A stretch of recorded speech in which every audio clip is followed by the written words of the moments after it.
সোই যায়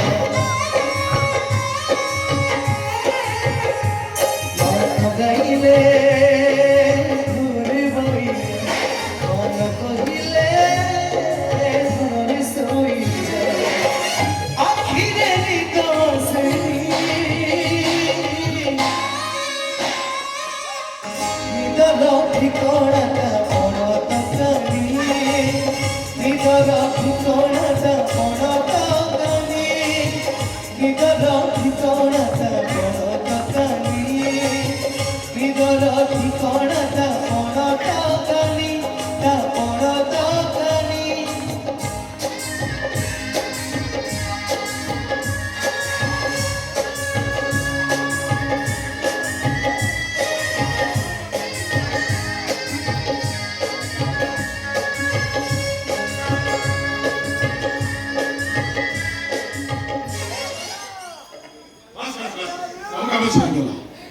ರುಚಿಕಾ তুমি ঘরে চলে যা মো ইয়া কথা বলছি তোমারে ভাই রিভাইন্স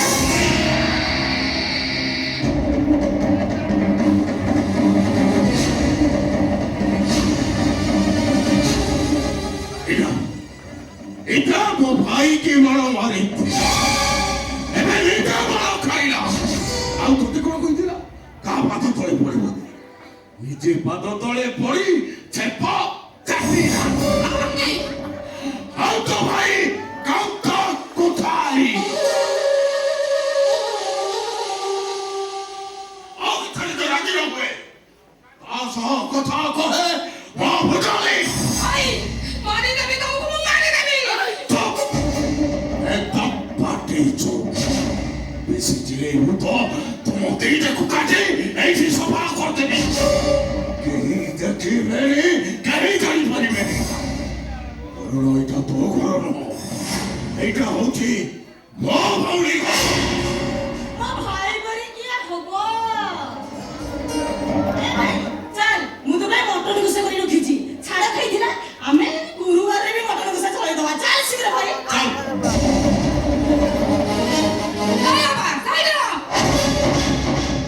ମୁଁ କିନ୍ତୁ ଆଉ ଘର ଭିତରକୁ ଯିବିନି ମୁଁ ରୋହନଙ୍କ ସାଙ୍ଗରେ ଯିବି ଆଉ ଆଜିଠାରୁ ମୁଁ ତା ପରିବାରରେ ରହିବି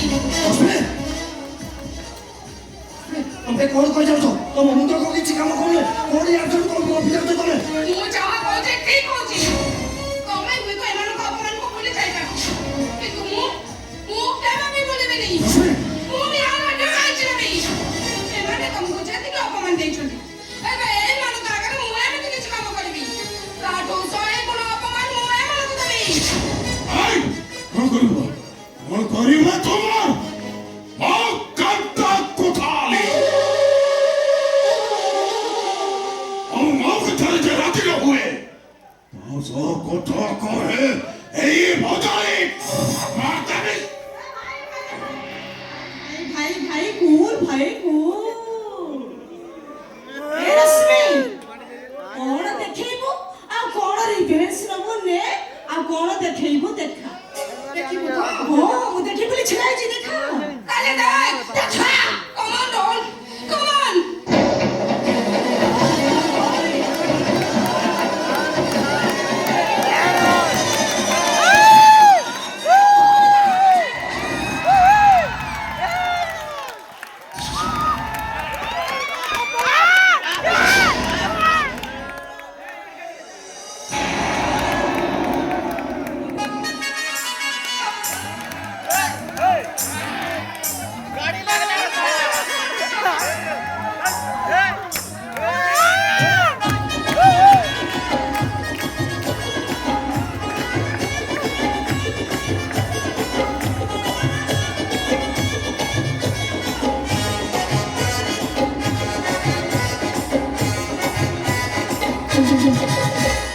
মাথাটা মাঝে টাকা পাখি মাথে গোটে কৃষ্ণ পাখি মাথাটা মাঝে টাকা পাখি মাথে গোটে কৃষ্ণ পাখি খালি আমার পাটি খালি আমার পাটি দয়া খোলা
तुमको आगु जानी छछ हां जानी छी एले से कथला को प्रथम तम मोर सुनिलो ना से कथाई परिबा आगे तमे को आगे तमे को अरे बाबा आगे तमे को ए से कथाटा को आगे तम मामू कहइबो माने दारू ब्रह्म छुआ बाक्क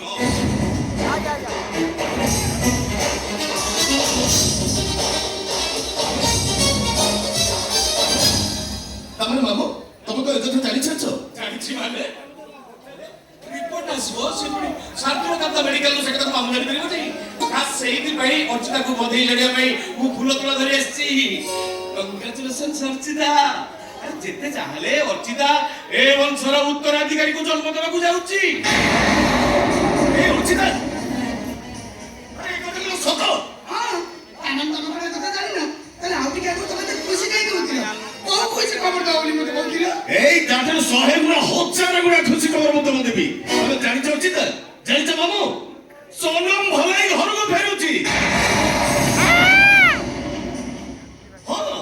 বাবা মা তাও সাথে ঘরକୁ নেই আসছନ୍ତି सोनम मरमर बच्चोला नहीं कथाटा के मते विश्वास होनी नहीं বিশ্বাস হনি অবিশ্বাসের বি কথাটা সত সোনম ভলাই সারিছি আ বাবা মা তাকে সাথে ঘরକୁ নেই আসছନ୍ତି এ অর্চিতা আরে তুমি আমি ঠিয়াই চলো তবু অপাপরা ভলাই কি ঘরକୁ ফেরুছନ୍ତି আরে যাও যেতে শীঘ্র পর্যন্ত তাকে পাই বন্ধাপনা থালি ছোট করো নাই মো সোনম পাই মু নিজে যাবি বন্ধাপনা থালি ছোট করে নেই গেছি এই গলি আর সাঙ্গে সঙ্গে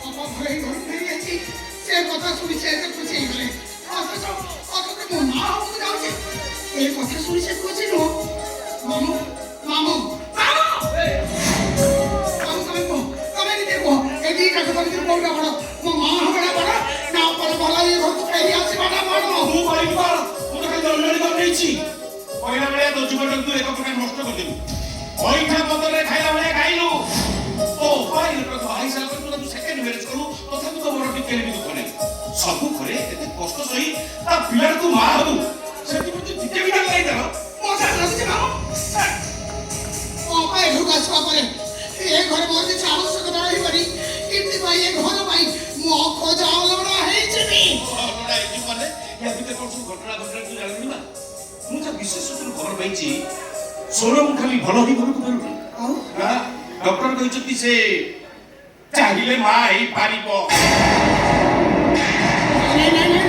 ବାବୁ ମୋ ପାଖ ରାଜି ହେଇଯାଏ ଘରେ ବାହା ହେଇ ମୁଁ ବହୁତ ବଡ଼ ଭୁଲ କରିଦେଇଛି ଆଉ ରହିବିନି ଏଇ ମୁହୂର୍ତ୍ତରେ ଘରେ ଛାଡ଼ି ଚାଲିଯିବି ଏବେ ଚାଲିଯିବି ସାଙ୍ଗେ ସାଙ୍ଗେ ଚାଲିଯିବି ଯାଉଛି ଘରେ ଘର ବାହାଘର ଗୁରୁଙ୍କର ପ୍ରତା ଅପା ସବୁ ସମ୍ପତ୍ତି ତୋ ନାଁରେ ଉଇଲ୍ କରିଦେଇଛି।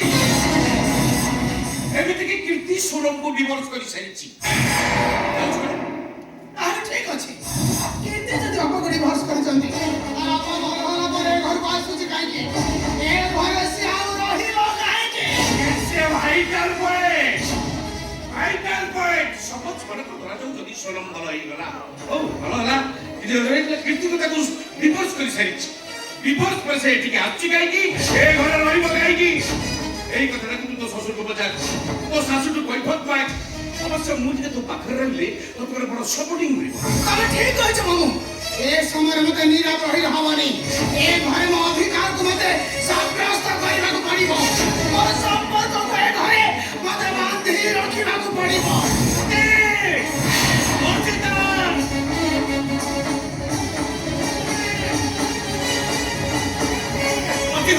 अरे चुप हो जाओ उड़हड़ी बका मो घर पुरा की स्वागत करा ए अंकिता अरे मु सोनम को भला करे दे आछे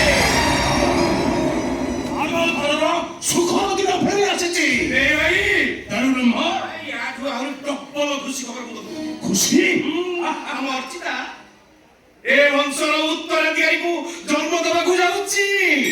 दारू ब्रह्म एकथा सुनला परे मते लाଗୁଛି चौहान वंशर भाग्य आकाश रे गोटाए न दीदीना खुशी रो दाम खाची मिलिଛି ঠিক হয়েছে বাবা এ কীর্তির জীবন আকাশের দুঃখর বদলটা হটি যাইছি খুশির কোয়া ধারা হইছি ए कितनी बाबा डर करना जा वो बहू को बंदा बना कर घर को नहीं आ ନାଇଁ କୀର୍ତ୍ତି ଅପାକୁ ବନ୍ଦାପନା କରିପାରିବେନି କୀର୍ତ୍ତି ପ୍ରଥମେ ମତେ ବନ୍ଦାପନା କରିବା ଦରକାର କାହିଁକି ନା ମୁଁ ଏ ବଂଶର ଉତ୍ତରାଧିକାରୀକି ଜନ୍ମ ଦେବାକୁ ଯାଉଛି चिंता तेरे को चुका अरे मासी तो भौणी जीवन मरण सहित लड़ाई करी एते दिन पर भलो ही घर को फेरुची ଆମ ଅର୍ଚିତା ଯେତେବେଳେ ବଂଶର ଉତ୍ତରାଧିକାରୀକୁ ଜନ୍ମ ଦେବ ସେ କଣ ଆଉ ଜୀବନ ମରଣ ସହିତ ଲଢ଼େଇ କରିବ କି? तारू ब्रह्म एते बड़ा खुशी परिवेश भितर तमे काहे की अनर्थ सृष्टि करूच ଆମ ଅନର୍ଥ ସୃଷ୍ଟି କରୁନାହାନ୍ତି ବରଂ ଅନର୍ଥ କୀର୍ତ୍ତି ସୃଷ୍ଟି କରୁଛନ୍ତି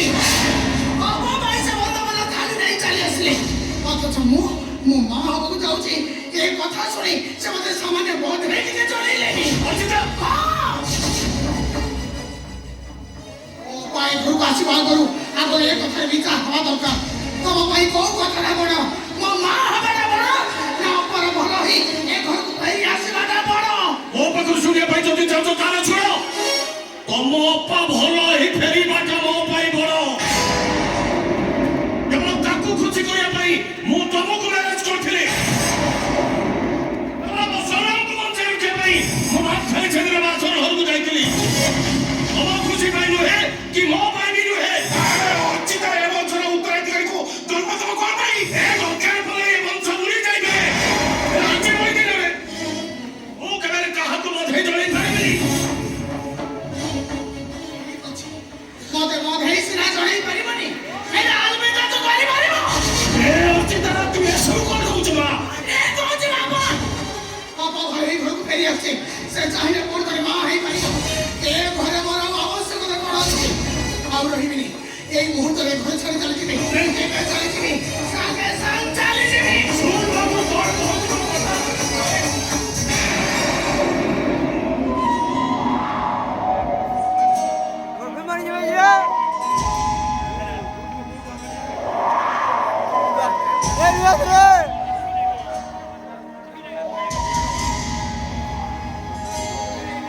अरे चिंता और किछि बोलो ए सामान्य कथा पाई तू कीर्ति की छाड़ चली जीवो जति कीर्ति तो बंदापना करे राजी हो नाती ताले मो तते बंदापना करे घर भीतर नहीं जी শোনো ए चाहि छ कोन बंदापना करे हाथ को बढ़ाई दियो मो मो भौणी के बंदापना करी मो ताको बधाई जणाई ମୁଁ ବଧେଇ ଜାଣିବି ତ ବାବୁକୁ ହେଲା ବଧେଇ ଜାଣିବି ନାଇଁ ସେ କଥା କରିବନି ତୁ କଥା ବରା କରିପାରିବୁନି ଆରେ କି कोन पाई ହାଁ दारू ब्रह्म सुनंद ठीक करछि ସିଏ ଅର୍ଚିତାକୁ ବନ୍ଦାପନା କଲେ କ୍ଷତି କଣ? କ୍ଷତି କଣ? ହଁ ଅର୍ଚିତା ଆମର ମା ବୋଲି ହଁ ଆମର ଅପୁତ୍ରିକ ବାଞ୍ଛ ତାକୁ କେମିତି ବନ୍ଦାପନା କରିବ? ଏ ଶୁଭ କାମରେ କର ବାଞ୍ଛ ବିଧବା ମାରଣ। ଅକାର ସମାଜ ଶବ୍ଦ ଏଭଳି ଅନ୍ଧବିଶ୍ୱାସ କୁସଂସ୍କାରକୁ ଏ ଛାତ୍ର କେବେ ପ୍ରଚାର ଦିଏନି। ଆଉ ଏସବୁ କଥା ଯଦି ତମକୁ ଭଲ ନ ଲାଗୁଛି ତାହେଲେ ଏଇ ମୁଣ୍ଡରେ ଘର ଛାଡ଼ି ଚାଲିଯା। ହେଲେ ଆଜି ଭଳି ଦିନରେ ସୌମ୍ୟ ଅର୍ଚିତାକୁ ବନ୍ଦାପନା କରିବ। ବାପା ମତେ ବନ୍ଦାପନା କରି ଘର ଭିତରକୁ ନବ। ଏ କଥା ତମେ କହିବାନି କେମିତି? କାରଣ ତମେ ତ ଚାହୁଁଛ ନା କୌଣସି ପ୍ରକାର ଏ ପିଲାଟା ମରିଯାଉ। ବାପା ଭଲ ଘରକୁ ଫେରି ଆସିଛି। ସେ ଚାହିଁଲେ କୋଉଠି ତାର ମା ହେଇପାରିବ। ଏ ଘରେ ମୋର ଆବଶ୍ୟକତା କଣ ଅଛି? ଏ ଅର୍ଚିତା ଏ ସବୁ ବନ୍ଦ ଭାବନା ତୋ ମୁଣ୍ଡରେ କିଏ ଭର୍ତ୍ତି କରୁଛି? କାହିଁକି ତୁ ନିଜକୁ ଅସହାୟ ମନେ କରୁଛୁ? ମା ଦେଖ ମା କୀର୍ତ୍ତି ଜୀବନରୁ ତୋତେ କେହି ବାହାର କରିପାରିବେନି। ବାହାର କରିପାରିବେନି ମାନେ ରେ ଏଠି ପୁରା ସେବା ସବୁ ଘଟଣା ଘଟି ଚାଲିଛି। ହଉ ସପୋଜ ମନେକର ଧରାଯାଉ ଯଦି ସ୍ୱରମ ଭଲ ହେଇଗଲା ଭଲ ହଉ।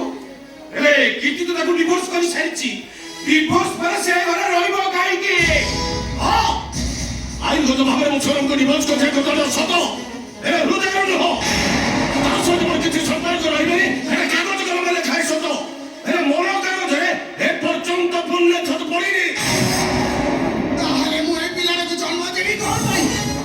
କଣ ପାଇଁ ଏ ମାରିଦେବି। ଏଇ ମୁହୂର୍ତ୍ତରେ ପିଲାଟାକୁ ମୁଁ ମାରିଦେବି। ହଁ ଦରକାର ପଡ଼ିଲେ ତମେ ସେ ପିଲାଟାକୁ ମାରି ଦେଇପାର। ହେଲେ ଆଜି ଭଳି ଦିନରେ ମୁଁ ସ୍ୱରମକୁ କେବେ ଘରୁ ବାହାର କରିପାରିବିନି।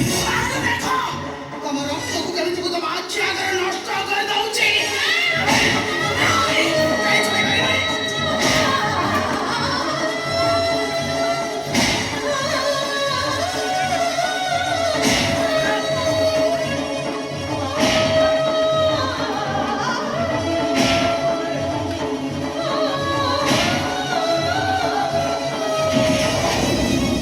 ରହିଯା ବୋହୁ, ତୁ ସେ ପିଲାକୁ ନଷ୍ଟ କରିପାରିବୁନି। ସେ ପିଲାକୁ ତୁ ଜନ୍ମ ଦେବାକୁ ବାଧ୍ୟ। ଏଇ ଶୁଣ, ସିଏ ତୋ ନାଁରେ ଶଙ୍କାସ୍ତ୍ର ପିନ୍ଧିଛି। ଏ ଚୌହାନ ବଂଶର ବୋହୁ ସିଏ। ଏ ବଂଶକୁ ବଞ୍ଚେଇ ରଖିବା ତାର ଦାୟିତ୍ୱ। ଦାୟିତ୍ୱ ତ ମନକୁ ଗଲା ଦାୟିତ୍ୱ। ଚାଲେ ଏନୁ ଦାଣ୍ଡ ଆଡୁ ବୁଝିଲୁ ସବୁବେଳେ। ଏମାନେ ହେଲେ ଆଜିକାଲି ତା ପାଠ ପଢା ପିଲା। ଭିଣେଇ ଭାଇ ତ ହଉଛି ଆମର ପୁରୁଷ ପୁଅ। ତୁ ତ ଗୋଟେ ନାରୀ। ମତେ କହିଲୁ ଗୋଟେ ନାରୀ ପେଟରେ ପିଲାଟେ ରହିଲେ କେତେ ଯେ କଟକଣା ତୁ ତ ଭଲ ଭାବେ ଜାଣିଛୁ ନା? କୀର୍ତ୍ତି କହୁଛି ସ୍ୱରମ ଏ ଘର ରହିବ କରୁ। ହେଲେ ଅର୍ଚିତା ସବୁବେଳେ ତା ମୁହଁ ଦେଖିବ ନା ନାହିଁ?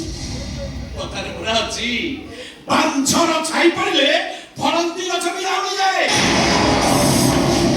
ସମାଜ ମନେକର ଧରାଯାଉ ଯଦି ସେଇ ପ୍ରଭାବରେ ଅର୍ଚିତାର ପିଲାଟା ମରିଗଲା।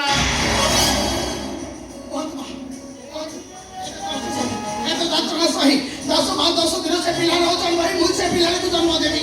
ସେ ପିଲା ଜନ୍ମ ହେଇସାରିଲା ପରେ ଯଦି ପଙ୍ଗୁ ଅର୍ଥର ହିଁ ଜନ୍ମ ହୁଏ ମା ହେଇ ଏ କଥାକୁ ମୁଁ ସହିବି କେମିତି? ନାଇଁ, ଗୋଟେ ମାଆକୁ ନ୍ୟାୟ ଦେବା ପାଇଁ ମୁଁ କହୁଛି ସୋନମ ଆଜିଠାରୁ ତା ମୁହଁକୁ ଲୁଚେଇ ରଖିବ। ତା ଛାଇ ତ ଉପରେ ପଡ଼ିବାକୁ ଦେବନି। ଆଜିଠାରୁ ସେ ଏଇ ଘର ଉପର ମହଲ ରହିବ। କୌଣସି ପରିସ୍ଥିତିରେ ବି ସେ କାଳ ମହଲାକୁ ଆସିବାକୁ ଚେଷ୍ଟା କରିବନି। କେବଳ ଅର୍ଚିତାକୁ ନୁହେଁ, ପିଲା ଜନ୍ମ ନ ହେବା ଯାଏ ସିଏ ଏ ଘରେ କାହାରିକୁ ବି ମୁହଁ ଦେଖେଇବନି। ତମେ ଏଇଟା ସ୍ୱରମକୁ ଅନ୍ୟାୟ କରୁଛ। କିଛି ଶୁଣିବିନି ମୁଁ। ମୋର ଏ ବଂଶର ଉତ୍ତରାଧିକାରୀ ଦରକାର। ଆଉ ମୋ କଥାରୁ ଯିଏ ବାହାରି ଯିବ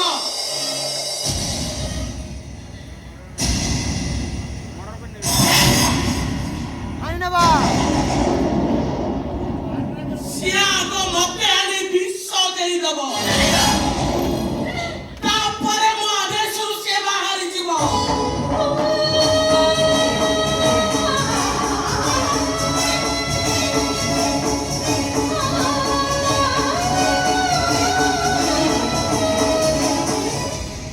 ଆକୁ ହିଁ କହିବ ଛୁଆ ବାଘ ବଂଶର ରକ୍ତ। ଓ ଭଉଣୀ ଉଚିତ ନ୍ୟାୟ ବୁଝିଲା। ସ୍ୱର୍ଣ୍ଣ ବାବା ରହିବ ଉପର ମହଲାରେ, ଅର୍ଚିତା ରହିବ ତଳ ମହଲାରେ। ଅର୍ଚିତାର ପିଲାପିଲି ନ ହବା ଯାଏ ସେ କୌଣସି ପ୍ରକାର ତାକୁ ମୁହଁ ଦେଖିବ ନାଇଁ କେବଳ ତାକୁ ମୁହଁ ଏ ବଂଶର ସେ କାହାରି କି ମୁହଁ ଦେଖିବ ନାହିଁ। ଏ କଥାକୁ ଯେ ଅବଜ୍ଞା କରିବ ମୋ ଭଉଣୀ ରାଗ ତ ଜାଣିଥିବ। ବିଶ୍ୱାସ ଥରଥର ଟିପିବ କରିଛି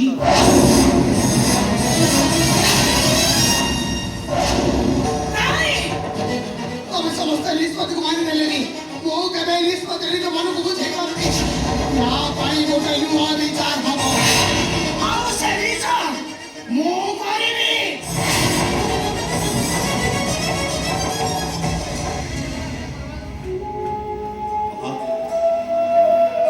ଆପଣ ଏମିତି ଚୁପଚାପ ଠିଆ ହେଇଛନ୍ତି କାହିଁକି ଚୌହାନ ବଂଶର ମୁରବୀ ଆଜି ଏମିତି ଗୁମସୁମ କ'ଣ ପାଇଁ ତୁ ଠିକ କହିଛୁ ରେ ବାବା ଏ ଘରେ ମହାଭାରତ ଆରମ୍ଭ ହେବାକୁ ଯାଉଥିବା ବେଳେ ମୁଁ ଅନ୍ଧ ଧୃତରାଷ୍ଟ୍ର ଭଳି ନୀରବ ରହି ଯୁଦ୍ଧକୁ ସମର୍ଥନ କରୁଛି ସାମାନ୍ୟ ବାପା